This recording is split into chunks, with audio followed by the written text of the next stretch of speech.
ఏ కాలమున ధర్మమునకు హాని కలుగును, అధర్మము వృద్ధి నొందును, ఆయా సమయముల యందు శిష్ట రక్షణ, దుష్ట శిక్షణ, ధర్మ సంరక్షణముల కొరకు ప్రతి యుగమున అవతారము దాల్చుచున్నాను.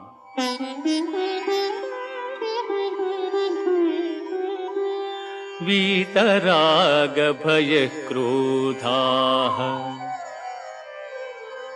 మన్మయా మాముపాశ్రితాః బహవో జ్ఞాన తపసా పూతా మద్భావమాగతాః.